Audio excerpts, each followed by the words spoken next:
Why am I childless? Folks, is it because I'm infertile? Absolutely not. As of now, my body is healthy. All health indicators are roughly normal. I have no children purely because I can't afford them. I mean, I can support them in terms of survival, but I can't raise them well. If it were only a matter of adding a pair of chopsticks, a bowl of rice, and raising children to work in a farm field, I have more than enough.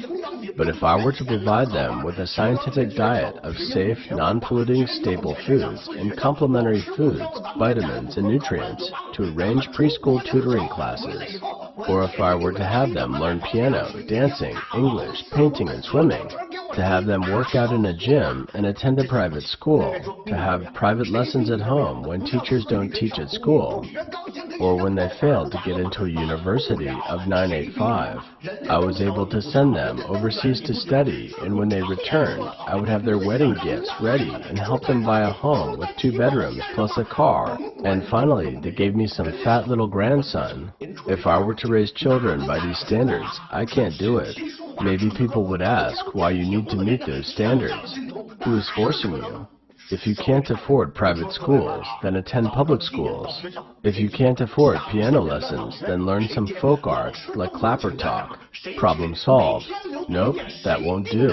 Who is forcing me? The general environment. Everyone is doing it. Can you avoid it? As the saying goes, do you want your children to lose on the starting line?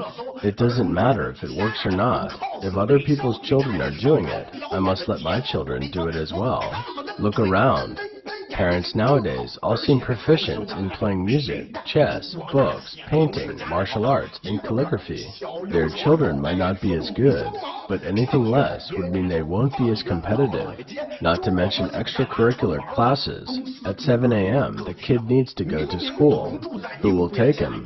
At 3:30 p.m., when school is over, who picks him up?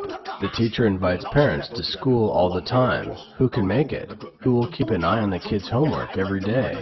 Handwritten posters, homework, decorative paintings, etc. All sorts of festivals and holidays.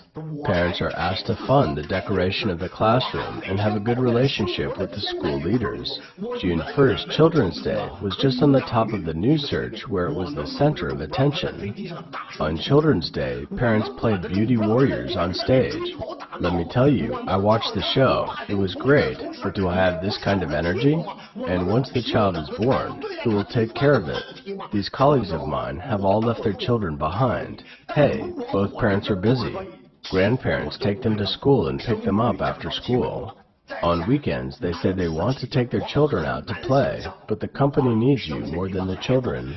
We live under the same roof, but the children don't see their parents even once a month. Look, if I never see my child, what's the point of having a child? So far, I don't feel that I am ready to be a parent.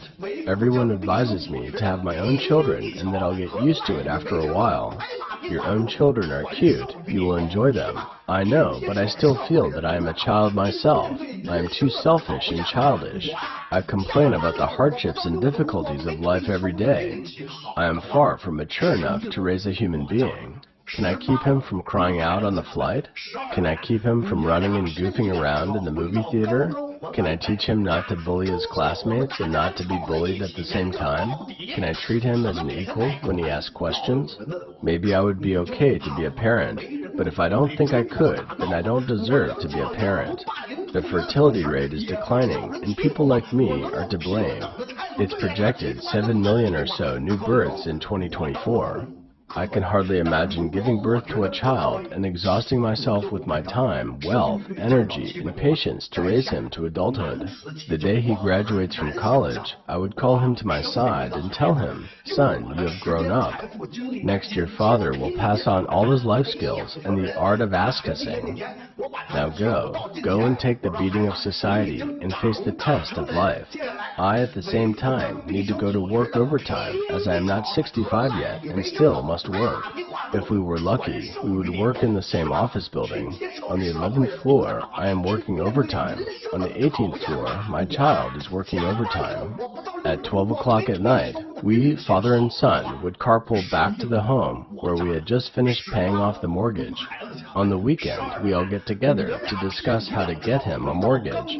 I've always been asked, aren't you afraid that no one will take care of you when you get old? I don't have children, so I can burden them. Moreover, even when I get old, he would still have to work overtime, right? He must make money, right? So raising a child doesn't protect you at old age. Having money gives you protection at old age. I was also advised, shouldn't you consider it again? It's actually not as complicated as you think. So I have stopped thinking about this issue. I read online that a mother wrote in a letter to her child saying, your mother has already experienced and confirmed that the world is happy and joyful, so she brought you here to experience it. I'm here to tell you, my son, your father has already experienced it for you, and what I experienced in this world is different from that mother. So if you want to experience this world, go reincarnate in her family. Next lifetime, I also want to go to that family too. 你要是想体验呐，上他们家。